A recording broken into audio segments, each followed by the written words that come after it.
Hello YouTube, I'm back again, and this time it's with my, sorry, I noticed things are falling over, a collection of different versions of the Harry Potter books.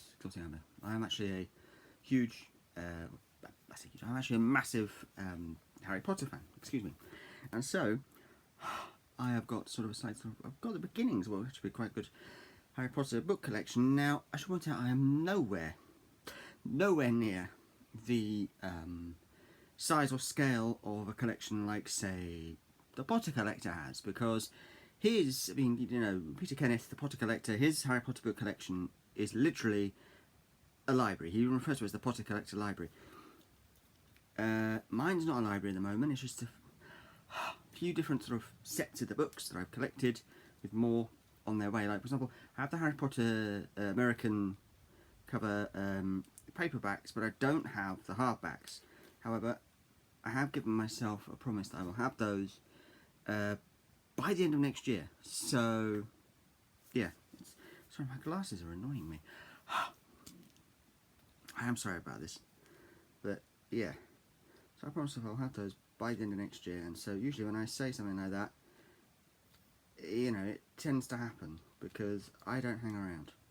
So, yeah.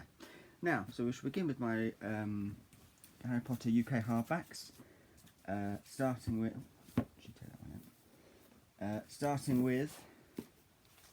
it's a very precarious setup I've got going on over here, Harry Potter and the Philosopher's Stone. It's obviously a later printing because we've got winner of the 1997 Smarties Gold Award down the bottom, and not the Joe Cooling, Wendy Cooling quote. And God, if this was a first edition, I would be wearing, I know Peter Kenneth, Potter says don't wear gloves, but I would be wearing something on my hands. So there's the front, there's the spine, and there's the back, with that wizard that nobody knows who the hell he is. He was also on the spine. And then I'll be doing this for each of the books, showing you the copyright page to show that this is an 8th printing. Although 8th printing, as you can see there, but it does also have something rather interesting inside. The copyright for the text is given to Joanne Rowling instead of J.K. Rowling. So I've got that there, but I've not got, obviously, the quote. That's not got the no space there. And also, this being Philosopher's Stone, first thing I checked when I got hold of this was like, I wonder if that famous misprint on page 53 is there. Because I know they brought that back in some of the... Peter Kenneth was actually one of his videos that I found out they brought it back in some later printings. The one wand thing, but nope. One wand is only printed once. So even though... Now, so does the fact that this says Joanne instead of J.K. Rowling on the copyright page mean it's worth anything? No. Also, I'm not going to throw it over my shoulder, but that's just me using a metaphor to tell you, no, it is worth... It's really only worth a couple of quid. At most. I should also point out the first 4 of these are all the Ted Smart editions because I got them in the box set at a Christmas fair about 2 years ago now. For about a £5, which is amazing when you consider the box set was 48 quid when it was new, the first 4 books, anyway. Philosopher's Stone through to Goblet of Fire. And the other 4, I got 2 of them, sorry, the other 3, I got one of them in a charity shop and 2 of them from Vinted. But carrying on, we have Harry Potter and the Chamber of Secrets. There's the spine, and there's the back, and then the copyright page tells us that this is this is a 7th printing. See, these ones, it's quite easy to tell. 7th printing. So, yeah. Then we have what a lot of people consider their favourite book in the series, Harry Potter and the Prisoner of Azkaban. It's not, however, mine. But if you do stick around to the end of this video, or do please make sure you stick around to the end of this video, where you will see where I'm going to be doing my ranking of the 7 Harry Potter books. Then you'll see which one I put on top. And also, I never normally do this, but I just figured what the hell I'm going to do it. See if it gets me anywhere. I'm going to say, please like, comment, subscribe, share, all that good stuff.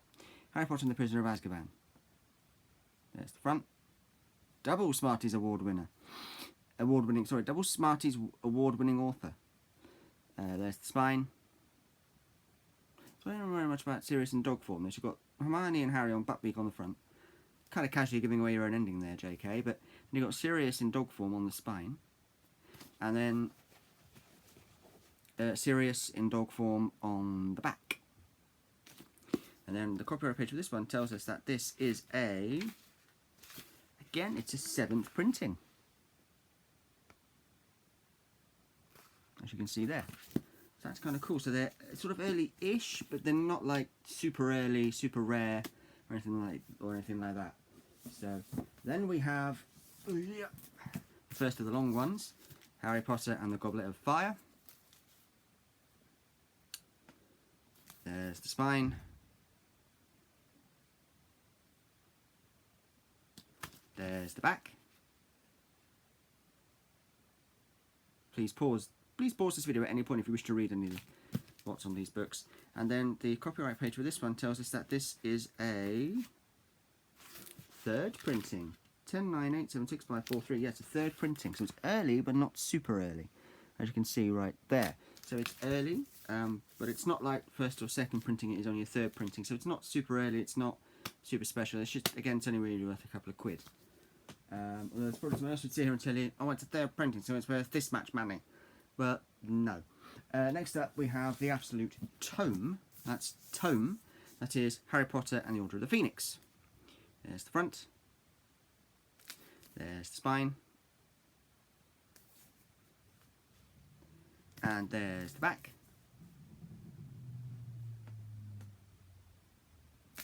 And then the copyright page for this one tells us that this is in fact a 1st edition. Yes, from Order of the Phoenix, who did Deathly Hallows, they did away with the number line and they just put 1st edition. So yeah, however, when it comes to the books from Order of the Phoenix through to Deathly Hallows, the fact that it says 1st edition don't mean a thing. Literally means nothing. Because by the time we got to Order of the Phoenix, they were printing so many 1st edition copies that literally the 1st editions lost their value. As is to be proven by this next one, Harry Potter and the Half-Blood Prince. So this one's also a little bit special for another reason, which I'll get onto in a second. There's the front. There's the spine. Marvolo Gaunt ring. A Horcrux. There's the back with the pensieve. Or as Alan Rickman seemed to insist on pronouncing it, the late great Alan Rickman seemed to insist. Well, as the late great Alan Rickman seems to insist on pronouncing it, Pensieve. No idea why. Then again, he was Alan Rickman. Say no more. And then the copyright page for this one tells us that this is also a 1st edition. There you go, 1st edition. And this one also has within it a sort of, by now, I believe it's a famous misprint on page 99, where you can see it says, Ron says to Hermione, when you've got your, where is it? It's here somewhere. When you've got your 11 outstanding owls.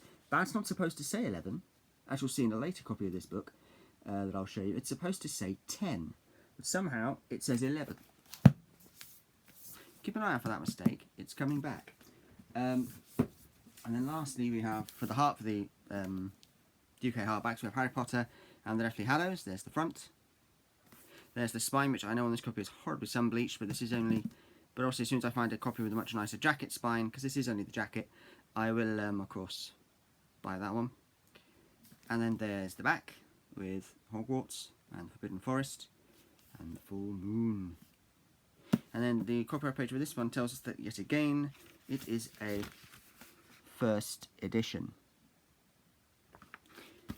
Now, I actually have one more hardback here. Go back in. It's actually another copy of Deathly Hallows. This one doesn't have a jacket on because it didn't have it when I got it. This is actually my original childhood edition of childhood version copy. That's what I'm called. Childhood copy of Deathly Hallows, and this was actually the very first Harry Potter book that I ever bought for myself with my own money. And that's why. I actually bought it back in 2007 when it first came out. I think I bought it like literally 2 or 3 days after it came out. So yeah, that's why it is looking so beat up. So well loved, because I literally, as soon as I got this thing, I hammered through it cover to cover, and then I kept hammering through it again and again and again, and yeah, it's just got so much wear and tear on it, it's unbelievable. Look at that. That shows you it's a well loved book. And of course, because I got this in 2007, about 3 days after the initial release date, it is a first edition. But even more than that, I actually got it in a little bookshop in the shopping centre in my local town, and that bookshop no longer exists. This was the last copy they had. I'd actually reserved it, I'd actually reserved it the previous day, and so I went after school to pick it up on the day that I got it, and it was the last copy they had, which is why he very quickly, because obviously he was going to try and hold one, he was waiting until I came and just grab it off the shelves as I came, because I knew I had a copy reserved, but as soon as he realised he only had the one copy left, and he knew he still had one customer coming, because it was a lovely guy that ran the place, he knew he still had one customer coming in that had a copy of this reserved. He grabbed the last copy off the shelf, and I actually saw him, as I got there, I actually saw him turning away 3 people, different people that had come for a copy of this book, because he only had the one copy left, and it was mine. So, yeah. That's why I will never get rid of this, because A, I got it way back in 2007 when it first came out. B, it's my own original copy that I got with it's my own original copy of Deathly Hallows, and it is actually and C, and so basically I've had it since I was a kid, or very young, and B, C, it was the first Harry Potter book I ever bought for myself with my own money. So now we have the Bloomsbury, excuse me, quick drink. Bloomsbury hardbacks, and I actually got the hardback. I got this off of Vinted. It's a lovely box set. I got it off of Vinted, lovely seller. The complete Harry Potter collection, J.K. Rowling, and then on the front there we have Hogwarts, and then we have the Forbidden Forest,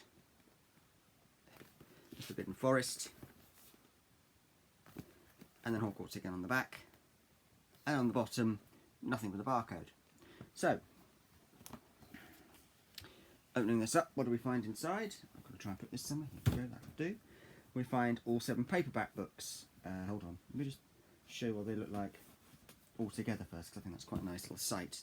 Whoops, there they are, all 7 books in paperback. Now let's get them out and show them to you. We have Harry Potter and the Philosopher's Stone. Triple Smarties Gold Award winner. And this is a much later printing, as you can see, because we have Dumbledore on. We actually have Dumbledore on the spine now, as well as on the back. And the copyright page for this particular book copy shows us that it is an 82nd printing. Sorry, 81st printing. Try that one again, Jamie. 81st printing. And I did look to see if I had any of those things like my hardback one has. Did I have the Joanne Rowling on the copyright page instead of JK? No, it doesn't. And again, I did check page 53 for that, albeit a very famous mistake as well. That's quite well known because it did come back in some later printings, as Peter Kenneth, the Potter Collector, pointed out. But nope. So pretty standard again. Worth nothing. If you try and sell it on, it's worth, unless you're selling it on as part of the whole box set, then it's worth a good few quid, because obviously they're worth more as a whole. But if you're just selling this individually, it is worth, this particular copy is worth nothing much really, a couple of quid at most. Then we have Harry Potter and the Chamber of Secrets, again, Triple Smarties Gold Award winner on the bottom there.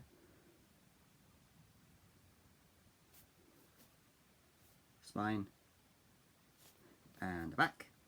Now, Philosopher's Stone is an 81st printing. Will this get lower than that? It does actually. This is a 56th printing. Look at that. So this is earlier than Philosopher's Stone. Don't know how that's possible, but it is. So, yep.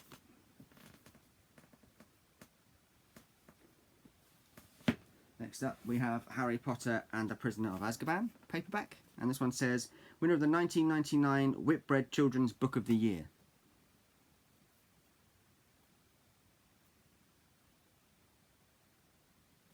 There's the spine, and there's the back,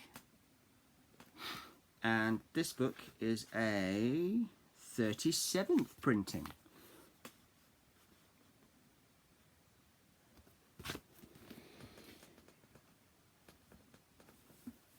Next up, we have first of the long books. We have Harry Potter, excuse my itchy nose, and the Goblet of Fire, which obviously in paperback is slightly smaller, slightly skinnier, not quite as wide and much easier to hold.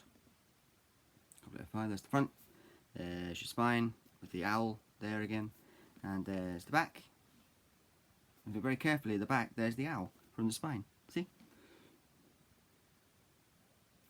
And this book is and you can tell some of these are the later editions because they've got J.K. Rowling on the inside, that picture, which Philosopher's Stone, Chamber of Secrets and Prisoner of Azkaban also have from this box set. And this is a 28th printing. You can see there, 28th printing. And then we have Harry Potter and the Order of the Phoenix.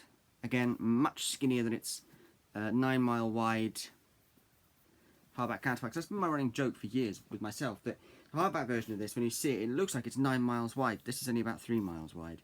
So there's the front, there's the spine, there's the back.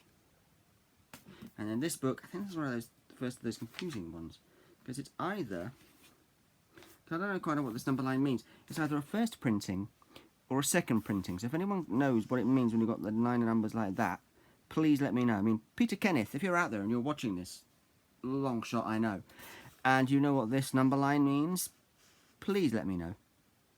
And please subscribe.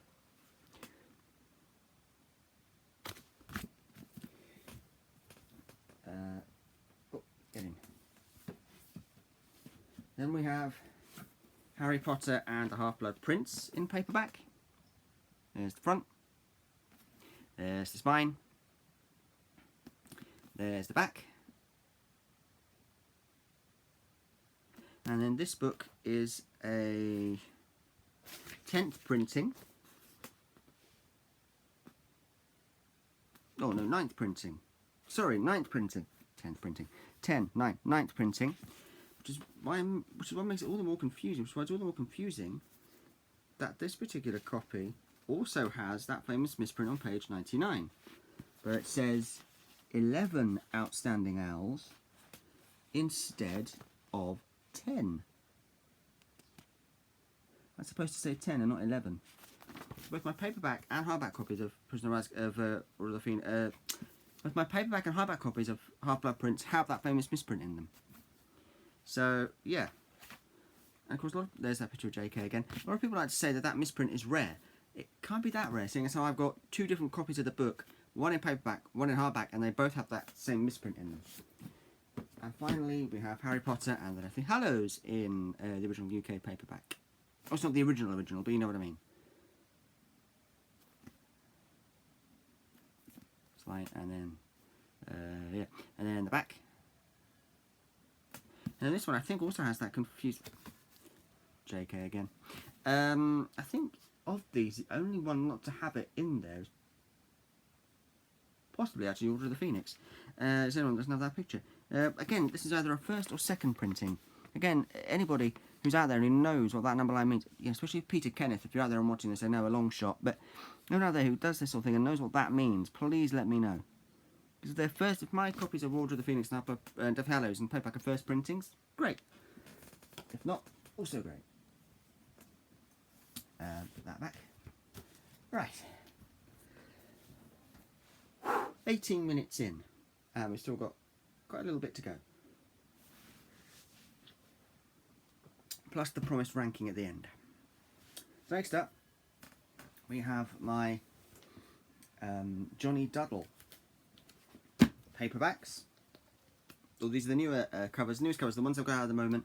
And these are the only books that Bloomsbury sell at the moment. These are the only versions of the books Bloomsbury sell at the moment. And they're these covers. So we have Harry Potter and the Philosopher's Stone. And these are all, well, the artwork is by Johnny Duddle, hence why I'm calling them the Johnny Duddle covers. Some people also call them the Harry Potter looks like a little bit like a girl covers. But there's Philosopher's Stone. It's the front, the spine, and the back. And then this particular copy of Philosopher's Stone is a... If you look down there where it says paperback, you can see it says it's a 106th printing. Incredible.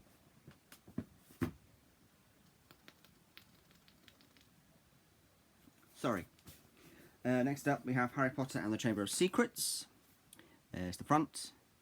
There's the spine. There's the back. Dobby! Slightly weird looking Dobby, but Dobby. And then this is a 90th printing. Wow. I also have another version of Order of Half-Blood. Shall I start this whole video again? I also have another version of Johnny Duddle paperback version of Chamber of Secrets, and it's this one, which is the previous version to that. Where they had this slightly more sort of, this much different font with all the sparkly stars, and then the O, the lightning bolt through the O.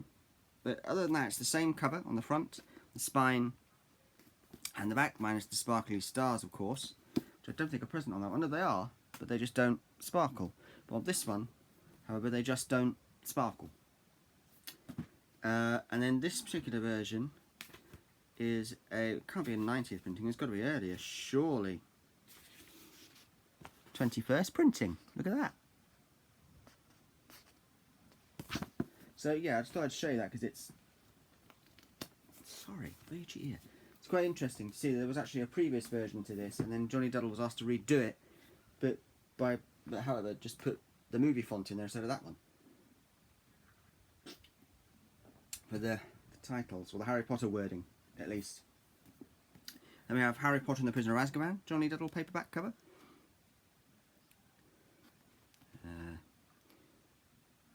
Spine. And the back. And then this one is a 81st printing.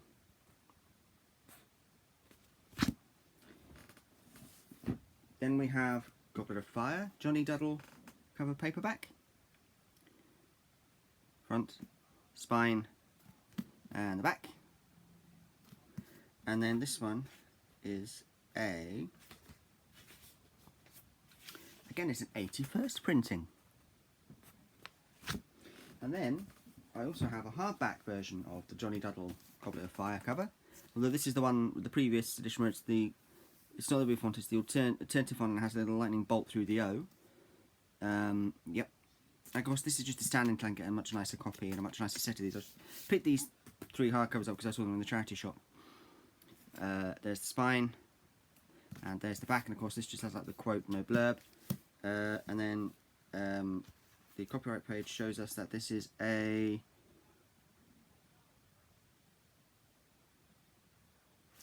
either a 9th or an 8th printing. Again, anyone out there who knows how to decipher that, because the actual line reads 810-9. We're looking at it, it goes 810-9.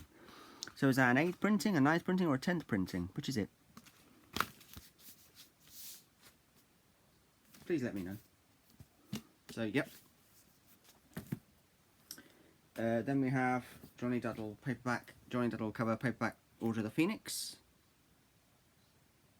There's the front. Again, Harry looks like a little bit like a girl on some of these covers.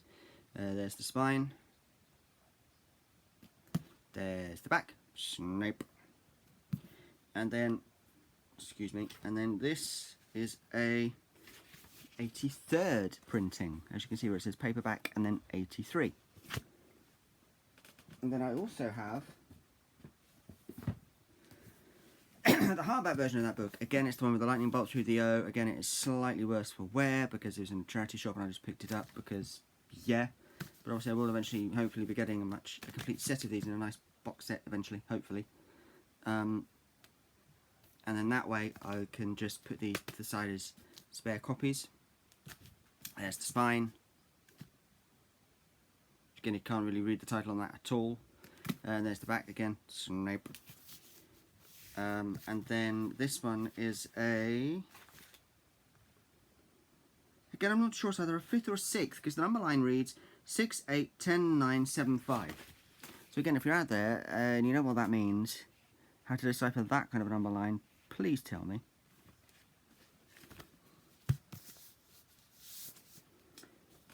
So it's that one. Drink. Oh, actually, I'm going to put that there. Drink. Oh. And then we have the Johnny Duddle Half-Blood Prince paperback, which is actually very similar to the original in terms of the design on the cover. Sorry, there's the spine with Dumbledore. And there's the back with Draco. And this book is a... Oops, there. 85th printing, as you can see there. And then finally we have Deathly Hallows paperback Johnny Duddle cover. That's the front. This is where Harry goes to die in the Forbidden Forest. That should be green though, not blue. Oh, it is green. It's just a very kind of a light green, so I'm not sure that's going to come across on camera as green. Then we have the spine. Of course, these all have the numbers 1 through 7 on them as well, as you've been seeing. And then the back. Harry and Hagrid on the motorbike. And then this is a... Please be clear. Again, 82nd printing. There. And then the last of the Johnny Duddle hardbacks I have is, of course, Deathly Hallows, because, of course, I have this book. This one. So, again, it's the same with Harry in the Forbidden Forest. And again, you can hardly read it because it's slightly the worse for wear. There's the spine. That's why it's slightly cheeky that Pound Shop, so the charity shop were asking like £3 each for these. No, this one was, sorry, Goblet of Fire was £1, this was £2, Order of the Phoenix was £3. And there's the back, again with Harry and Hagrid on the bike, just the quote this time, no blurb. And then this one is a, please be clear, nope, 6, 8, 10, 9, 7, 5. It's that weird number line again. So again, if you know how to decipher that, please do help me out. So that's the Johnny Duddle covers. Where do we go next? Where should we go next? Let's stick with the English versions for now. Just do these for you next, which are the illustrated editions. We have Harry Potter and the Philosopher's Stone illustrated edition, illustrated of course by Jim Kay. There's the spine, there's the back, and then this, God, how am I going to show you this one? This is a, oh God, 6, 8, 10, 9, 7. How am I supposed to know what that means? 6, 8, 10, 9, 7. Again, please help me out if you know how to decipher that, so I know exactly what printing that is. Then we have the Chamber of Secrets illustrated edition. There's the front. There's the spine. There's the back, which is lovely. And then this one, please let this be clearer. I bet you it isn't. Oh God, this is worse. 2, 4, 6, 8, 10, 9, 7, 5, 3. What's that supposed to mean? Why can't there just be an order so I know the last number is the... Anyway, if you know what that means in terms of what printing that is, please let me know. And we have the Prisoner of Azkaban. Excuse me a second. There we are. Prisoner of Azkaban illustrated edition. Front, there's the spine, there's the back, which as you can see is a very dark street. Is that a Marge floating overhead? No, maybe not. It's a bird. Sorry. And then this is, hopefully this one's a bit clearer, this is a 4, 6, 8, 10, 9, 7, 5. Why can't they just be clear? Like this is a, why can't they just, you know, be clear and be like a straightforward number line like we see in the other books? Again, please help out if you know, put it in the comments below, like, comment, subscribe, all that good stuff. And the last illustrated editions I have for now, got another camera again, is Goblet of Fire illustrated edition, front, spine, the back, which is just the back of the dragon's toe because this is I think supposed to be a wraparound, and then this one it's going to be as clear as the others, isn't it? You can tell, you can feel it coming. 2, 4, 6, 8, 10, 9, 7, 5, 3, 1. If that means it's a first edition or whatever, please let me know, because I'm confused by those number lines, but if you know how to decipher that number line there and tell me what edition this is, or printing, or whatever you'd like to call it, please let me know.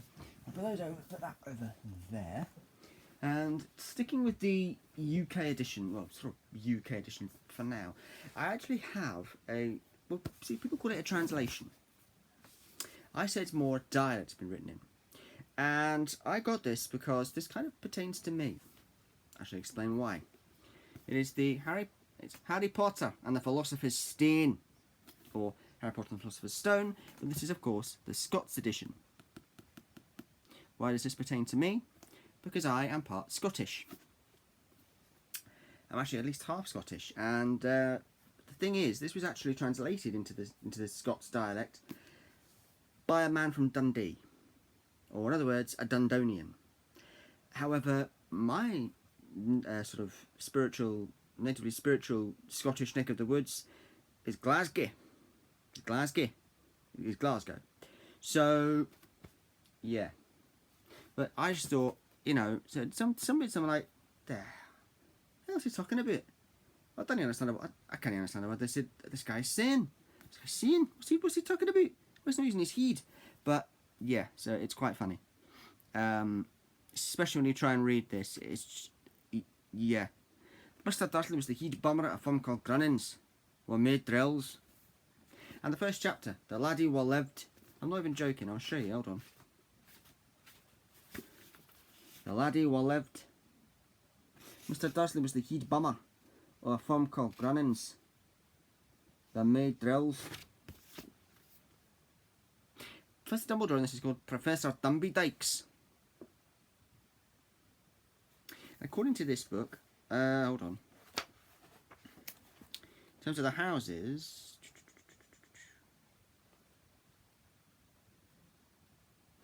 because this is quite funny.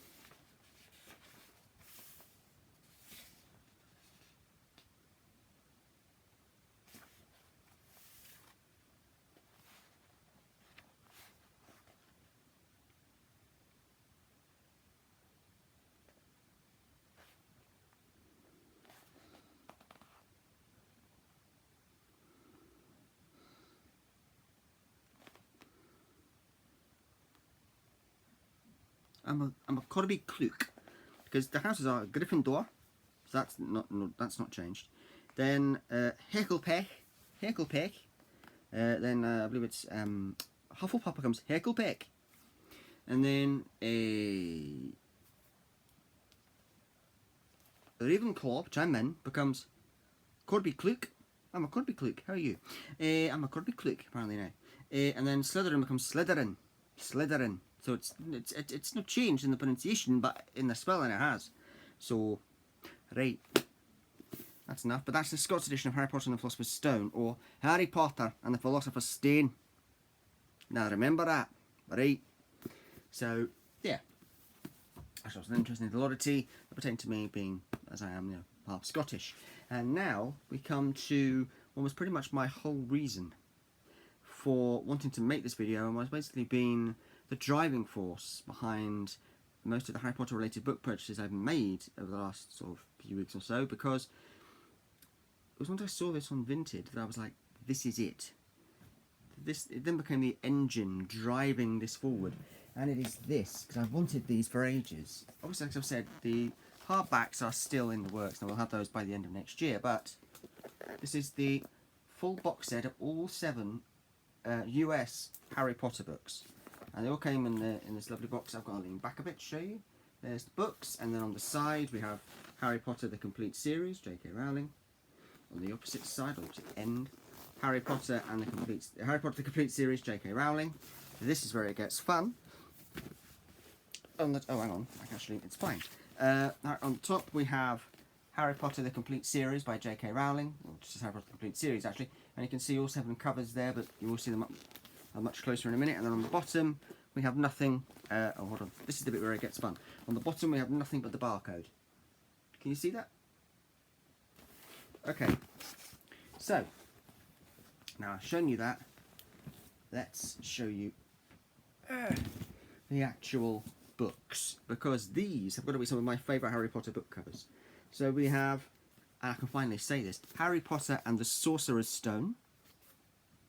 Yes. There's the front. There's the spine. And these actually have the year on them. So this one says year 1. And instead of saying J.K. Rowling, these just say Rowling. And then the back.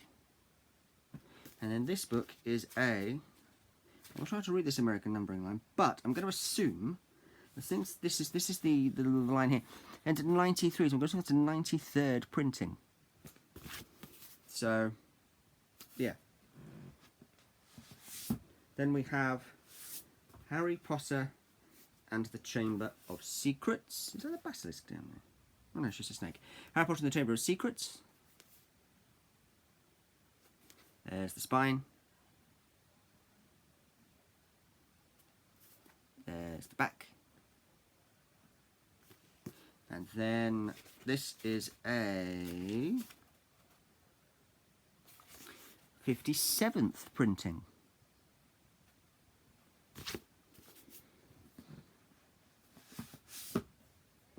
Then we have Harry Potter. Harry Potter and the Chamber. I did say Chamber of Secrets, didn't I? Just going to double check it. Harry Potter and the Chamber of Secrets. Then we have Harry Potter and the Prisoner of Azkaban. Love this cover. There's the spine, year 3. And there's the back.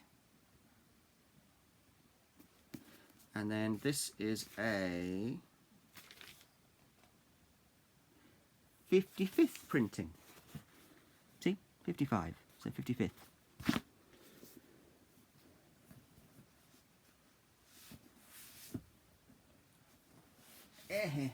Then we have Harry Potter and the Goblet of Fire. This has got to be my favourite Goblet of Fire cover of all of them. I just love it.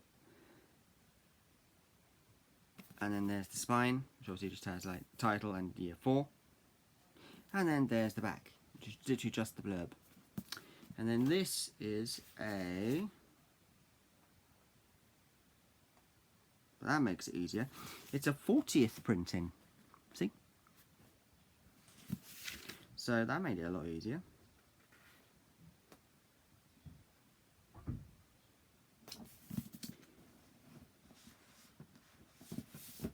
And then we have Harry Potter and the Order of the Phoenix. Again, another cover I just adore. There's the spine, year 5. And there's the back.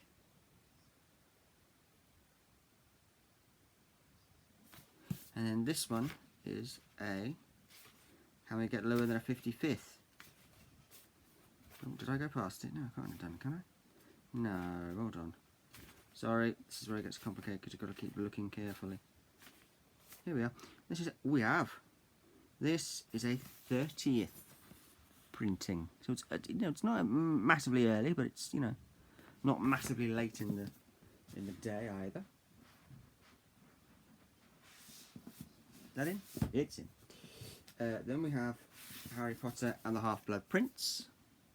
Again, I love this cover. Spine, again, that just shows it's been read. Year 6, and then the back. And then this is it's a 23rd printing, as you can see right there. And then I'm just going to find that particular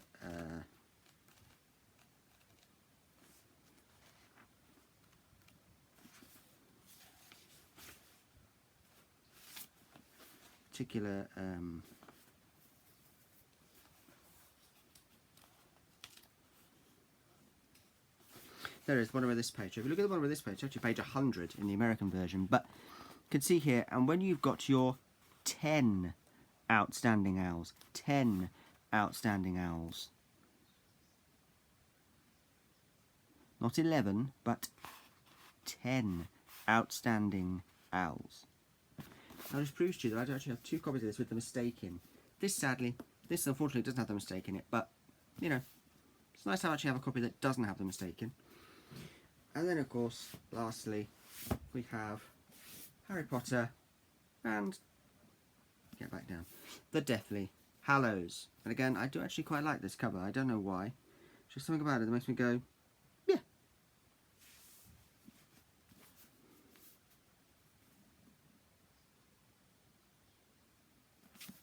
And then there's the side,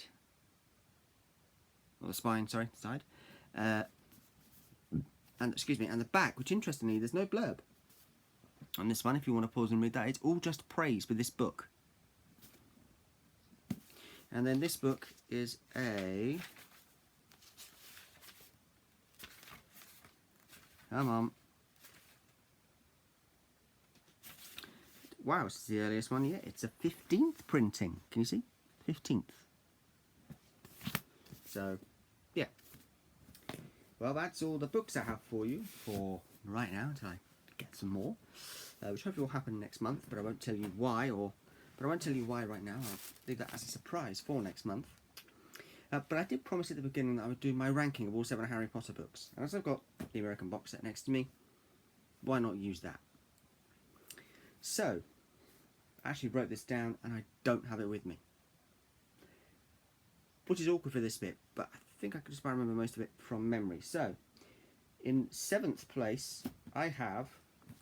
Let's stand this up so I can get to it a bit easier. Just try and do that. There we go. In 7th place, I have Harry Potter and the Order of the Phoenix. Why? The answer is that is very simple. This book, it's got nothing to do with the pacing or the plot or anything like that. It's all to do with the Ministry. Can you see where I'm going with this, kids? It's all to do with the Ministry of... Sorry. Can you see where I'm going with this, people? It's all to do with the Ministry of Magic, because in this book, the Ministry of Magic automatically decide that Harry is a liar. Voldemort's not back, Harry's a liar, and that Cedric Diggory's death was just an accident. I mean, there's even a passage in here, I'm not going to read it, because I'll say that for a later video where I'm actually doing a deeper dive into the book. Yes, those are coming. Trust me. But there's actually a passage in here where Harry says to, just like in the movie, Harry says to Professor Umbridge, or to Dolores Umbridge, so according to you, Cedric Diggory dropped dead of his own accord, did he? And Umbridge replies, Cedric Diggory's death was nothing more than a tragic accident. So basically, what we've got going on here in this book is that the entire Ministry of Magic, on the instruction of Cornelius Fudge, is assisting Voldemort in covering up the murder of Cedric Diggory. And I don't really like that, because it's not that I don't like... Whoops. It's not that I don't like it, it's just that... Sorry, nothing, should I caught the back of the corner there, but it'll flatten out once it's back in the box. But it's just that I just don't think it's fair on Harry that, you know, or on Cedric, that... It's not fair on either Harry or Cedric that, you know, that Harry's being called a liar, and that, especially for Cedric, that his death is being covered up in such a heinous way because the Ministry are too scared to admit the truth. Voldemort is back.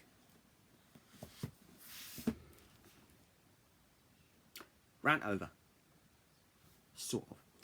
In 6th place is Goblet of Fire. Now here's my reasons for this. The pacing of this book, in places is very slow, and also there are some places in this book where I feel like J.K. was aiming for a darker tone but didn't quite get there. And then, of course, you've got the Flesh, Blood and Bone chapter, which is just... Yeah. That is basically where the series, where J.K. goes, right, I'm going dark, and I'm going to stay dark, and she did. But as I said, there are places in this book where it is very slow, where it is maybe a little...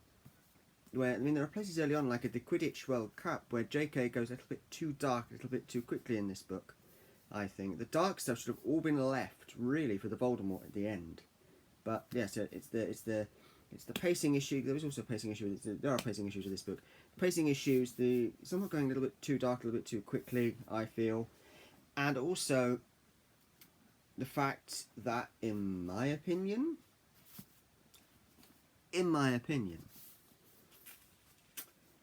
I think Barty Crouch Jr. gets away with being Mad-Eye Moody for just that little bit too long without being discovered. Surely someone in that school that knows him must have had their flags raised at some point, and yet did nothing. And also, Snape, after probably with that book, Snape accuses Harry of stealing from his potion stores. And yet at the end, when it's revealed to have actually been Barty Crouch, Mad-Eye Moody, or Barty Crouch Jr., Snape doesn't even bother to apologise. So that was 7 and 6. 5. People are going to really hate me for this one, I think. But 5th place, Prisoner of Azkaban. Here are my reasons. Again, rather like Goblet of Fire, this book does in some places have slight pacing issues. Not quite as bad as Goblet, but some pacing issues. And also the main thing about this book that gets me is that, well, two things. One, I think it is maybe tiny bit overrated, tiny bit. But the main issue I have with this book is the tone. The tone of this book is absolutely all over the show. It's bizarre, because there are some places where J.K. is like, it's really light-hearted and really quite warm and cosy and funny, just like the previous two, just like the first two books, and then all of a sudden, places it gets really quite dark. And the reason for this sort of tonal all over the placeness is, I think, because J.K. was using this book as a kind of a test for how dark can I go, because she knew what was coming in book 4, and she wanted to make sure that readers were kind of at least semi-ready for it. And so she used this book as her testing ground for, I'm going to go much darker in the next book, are my readers going to stick with me? And if the sales of this book proved anything, it's that, yeah, the readers are going to stick with you, JK. You didn't need to have this tonal all over the place shift, either go dark or go light. But trying to balance both is not one of your skills. Well, not in the early books. In the later books, she gets much better at it. But in this book, no, it's too tonally all over the place. And then, of course, the slight pacing issues. So that's 5. Number 4.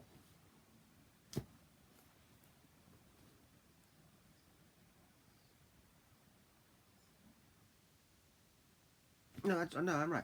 Number 4.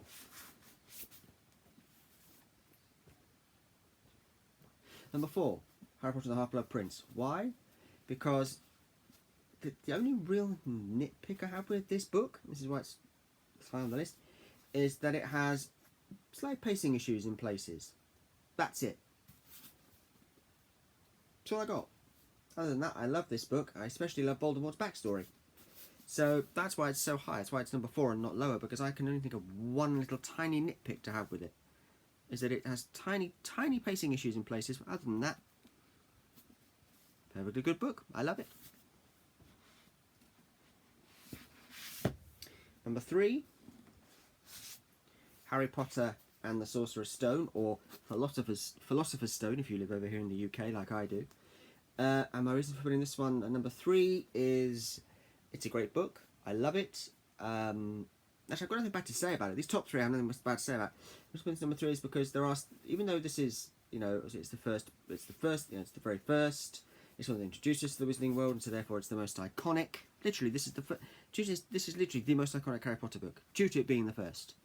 However, there are still 2 other Harry Potter books that I would take over this one, but I do still reread this one quite a lot. So, yeah. In second place is, and people are probably going to be really shocked that I've got this one this high. Then again, Peter Kenneth, I think, had this one at number 1 when he did his ranking. Harry Potter and the Chamber of Secrets. Why is this one so high? Because this was actually, weirdly, the reason this one's so high is because it has a special place in my heart. Although there is obviously, if you've been paying attention, you'll know which books come out number 1. But this book was actually the first Harry Potter book I ever read. Because my thinking was, I've already seen the movies, so I don't really need to go and read the first book just yet, because all that book does, just like the first movie, is sets everything up. It's what I would call the establishment volume, the establishment book. It moves all the pieces into their places on the chessboard for the next, for the next book. It basically all it does is establish it. It's the establishment book. Basically, because Philosopher's Stone or Sorcerer's Stone is the establishment book. It establishes all the characters, and it has to take its time establishing them and things like that. Whereas Chamber of Secrets, you just get straight into the adventure. Whereas Chamber of Secrets, you're straight into the adventure. And that was what I wanted when I first wanted to read the Harry Potter books. I wanted to start with one where the characters were already established, all the main characters were already fully established, and I could just get straight into the adventure, straight into the good stuff, straight into the plot and the Hogwarts stuff, and so I just wanted to get straight on with it. So that's why, and of course, so this was the first one I read. I loved it. I still love it. That's why it's in my top 2, because I love it. I loved it then. I love it now. I still love it. I've probably reread this one more than any of the others. That doesn't really have an effect on my ranking, to be fair. Actually, I've reread this one second most, because the one on number 1 I've reread the most. But yeah, so I love it. I just wanted to go straight to the adventure, and with this one, you do.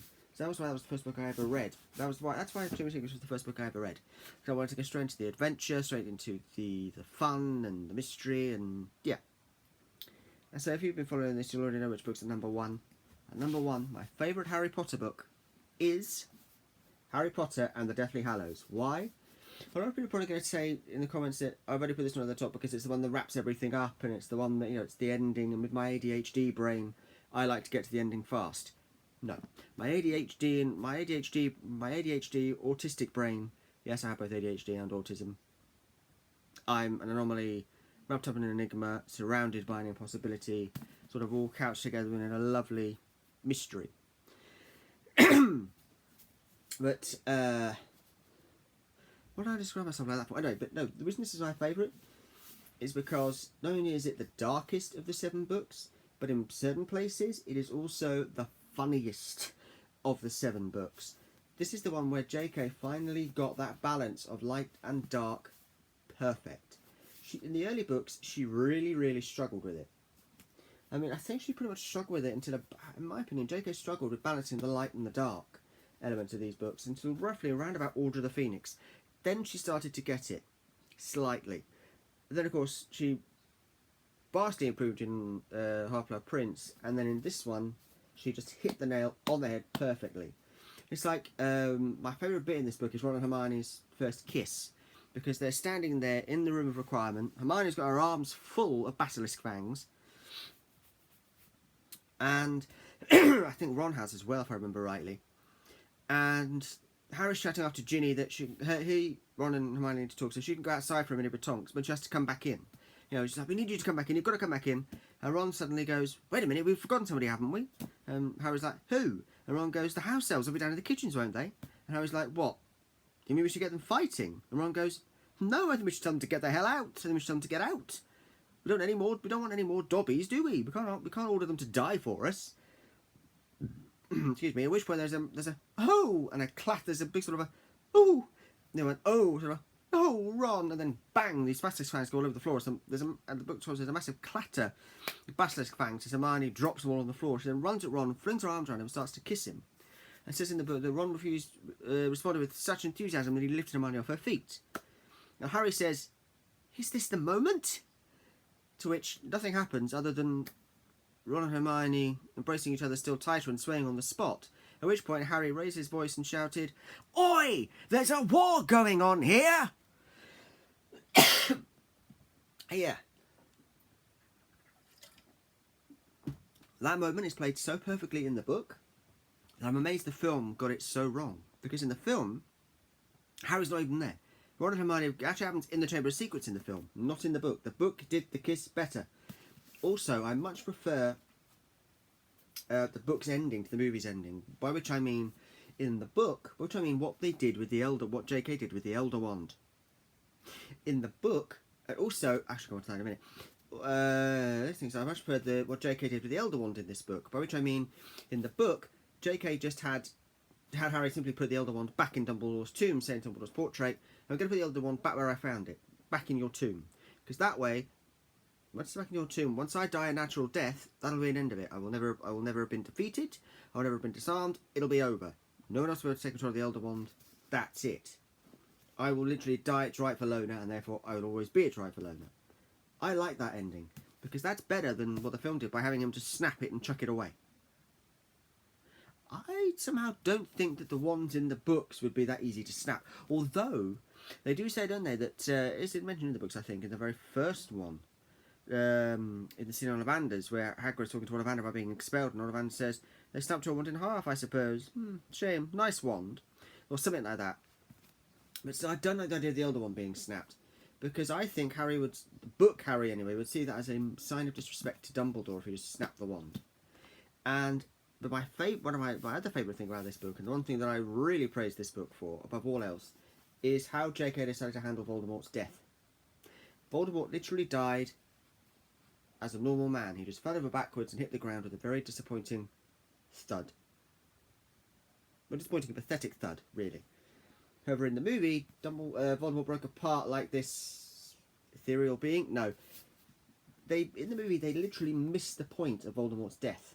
What the whole point of Voldemort's death was in the books. Voldemort was so determined to be this all-powerful... see that over there? No, you can't. Was just so determined to be this all-powerful being that... of course, he wasn't. And so, of course, when he died, the fact that he just died as a normal man... Really? really upset him. Probably would have really upset him, because the fact that he was thought, I'm immortal, I'm this all-powerful being, to then have him just die, and as a same way as a normal man would, and also to have it happen in the Great Hall, in front of everybody, whereas in the movie they ended up out. Listen, it's not me bashing movies. I love the Harry Potter movies, but they just got this one a little bit. The second part of this one a little bit wrong, because that battle was supposed to that in the book, the final battle between Harry and Voldemort takes place in the Great Hall, surrounded by everybody. And Harry literally reveals in that, and there's also something, and we're not doing it in the Great Hall for everybody, the movie missed out something very important, which is that when Harry went into the Forbidden Forest and died, he literally afforded all of his friends and everyone at Hogwarts the same sacrificial protection that his mother gave to him when she gave her life for him when he was a baby. The movie missed that out by having however, in the movie, by having Voldemort and Harry land in the courtyard and have their their final battle on their own, the movie misses that out, and that is such a big thing in this book. Such an important part of this book, that Harry gives everybody at Hogwarts that same protection. And also, another thing they missed in this that really works in the book. Now, in the book, when Harry first gets into the Great Hall to battle Voldemort for the last time, he's actually under the invisibility cloak. Whereas in the movie, we see Harry jump up and spring into life. When Neville goes, "It's not over," and he pulls this, when Neville's like, "It's not over," and he pulls the sword comes out of their sorting out. Harry springs to life and runs off. Not in the book. In the book, Harry literally very carefully wriggles the invisibility cloak out of his robes, puts it. By the way, he's still wearing his Hogwarts robes at this point, I believe. Yeah, look, he is. He's wearing the Hogwarts robes.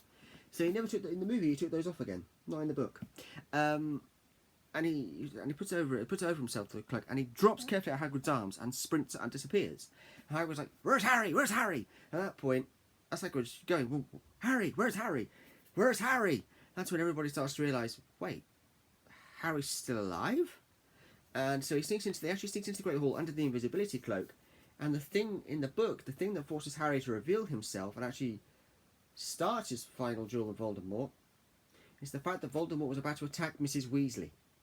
And Harry, in a bid to save Mrs. Weasley's life, literally goes, "Protego!" That's what gives him away. That's what forces him to reveal himself and start his final battle with Voldemort. I think I've gone on and on about Deathly Hallows enough. But no, that is it. That is and I love that. I love the way the book handled the ending. Took handled the ending in the book far better than what they did in the movie, because the movie kind of missed the point of Voldemort's death, as I've already said, because that didn't break apart like an ethereal being, but it was just supposed to die as a normal man. Also, they missed out the part where Harry tells everybody in the Great Hall, "Well, you know, have the..." Of course, also in that book, Harry calls Voldemort Riddle or Tom more than once. In the film, he does it once when he says, "Come on, Tom, let's finish this the way we started it, together." Because Harry was literally using that in the book. Harry literally uses that, constantly calling him Riddle or Tom, to antagonise him. In the film, not present. So, and of course, they also miss that part, as I said before, where Harry's in the Great Hall and he tells everybody, "You've got the same protection that I've given them the same protection as my mother gave me." The biggest thing I think they did, the second biggest misstep, was snapping the wand. Why snap the wand? It makes no sense. And also, as I say, that's where the Deathly Hallows was was the book where J.K. finally got the balance between the lighter moments and the darker moments spot on. Because the first few books, she really, in Philosopher's Stone or Sorcerer's Stone, she kind of gets it right, because a good bulk of the book is light-hearted and fun and whimsical and magical. And then right at the end, when Harry's facing Quirrell / Voldemort, it gets a little bit darker. Okay, fine. That's good. Chamber of Secrets. Again, she slightly struggles, but slightly gets there, because she keeps most of it light-hearted and fun and whimsical. She was still... remember, those first two books, she was very much writing for children. And then, of course, when we get to the end of Chamber of Secrets, we're facing Tom Riddle in the chamber, and we're having the whole reveal of what's been going on throughout the year. A little bit darker. It gets a little bit dark, fine. Then she does Prisoner of Azkaban, and the tone goes all over the place, because there are moments where she literally will have like 3 chapters of constant lightheartedness, and then suddenly, because there are literally moments where you'll have like 2 whole chapters of the book being quite lighthearted and feeling very much like the first 2, and all of a sudden she just suddenly throws in a really dark moment, and you're like, okay, what's going on? Okay, what the hell's going on here, JK? What? And then you suddenly realise, once you read Goblet of Fire, you suddenly realise, oh, that's why the darker moments in some sudden sort of bizarre dark moments in Prisoner. She was using it as a tester to see if people would still read a much darker Harry Potter book. Well, of course they do. Of course they would. And of course, because J.K. knew that the moment, as soon as she got to the Flesh, Blood and Bone chapter in Goblet of Fire, which I think is chapter 26, I believe, there is, I think it's chapter 26. Should we double check? Because these weeks actually have a table of contents in them, which is handy. Sorry, chapter 32. Chapter 32, Flesh, Blood and Bone. She knew when she got to that, there was no going back. The books were going to go darker and darker until the last one.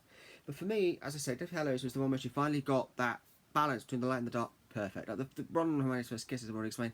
Oi, there's a war going on here. Perfect moment of comedy. To drop that moment of comedy right in the middle of a kind of quite a tense moment in the Battle of Hogwarts, just brilliant. And yeah. And also something else I really adored about Deathly Hallows was Fred's death. The way Fred's death played out, which because they left out in the film, he died off screen. In the book, we actually see his death more or less because he's there. He's talking to Percy, and Percy's apologising for Percy is basically there apologising to Fred and George for being a grade A git. Sorry, I kind of borrowed that a little bit of that from Brett's thoughts, but I echo that. You know, I think that's agree. No, he's there, and he's sort of like, I'm so sorry for being a grade A, grade A prat and a git. And then as Fred and Percy are sharing a last joke, bang, the wall. As Fred's going, yeah, it's quite good, Percy. They're showing a last sort of laugh together. As Fred and Percy are showing that last laugh together, bang, the wall blows out, and Fred is crushed beneath the weight of all the rubble and passes away, he dies. That was perfect in the book. However, in the film they decided, he's going to die off screen. First we'll know about his death is when he's in the Great Hall. Also, actually, one change from book to movie that doesn't spoil it, it's just very different, is that in the scene with Malfoy, Crabbe and Goyle, because it's Crabbe and Goyle, in the Room of Requirement when he's facing Harry, and the one that actually in the book, the one who sets the Room of Requirement on fire and ultimately dies to said fiend fire, is Crabbe, not Goyle. However, for the movie they had to change this and have Goyle die instead, because the actor who played Crabbe, who unfortunately his first name is Jamie, just like me, he was, how do I put this, unavailable due to, I'd say he was unavailable due to legal troubles. I won't go into more details on that. He was unavailable due to certain legal troubles he was having, and so they had to swap it and have Goyle die instead. And I actually think, bizarrely, on that one, the movie got it right. Even though they only did it because the only reason they did that was because they had to. I think they got it right, because I think, even when I read in the books, I think, that's the only death I think J.K. kind of got a bit wrong, because I think of those two, Crabbe and Goyle, the way we see him behave throughout the first 6 books, he's the one that is most likely to do what we see Crabbe do in the book and set the Room of Requirement on fire and then die to said fiend fire. That's more of a Goyle thing to do than a Crabbe thing to do. So, yeah. Of course, the movie only literally did it, as I say, because they had no other choice, but ultimately it became, in my mind, I think they should have done it either. Even if they had, the actor there, Jamie there, to play Crabbe, I still think they should have given that moment to Goyle. It just felt right. But yeah, sadly it was Goyle that died. So, of course, ultimately it was Crabbe who died in the book, not Goyle. Yeah, I think I've gone on and on about Harry Potter books long enough. As I say, there hopefully will be more. There are going to be many more of these videos to come, because I'm going to be doing reviews and deep dives into each and every one of these Harry Potter books using all of the various copies that I have. Yep, I will also be doing rankings of the different variations of the different covers that I've got here. Yeah, so there's going to be much more Harry Potter content to come. So, until next time, like what you like, love who you love, look after one another, take care of one another, be nice to one another, be kind to one another, look after yourselves, take it easy, and I'll see you in the next video.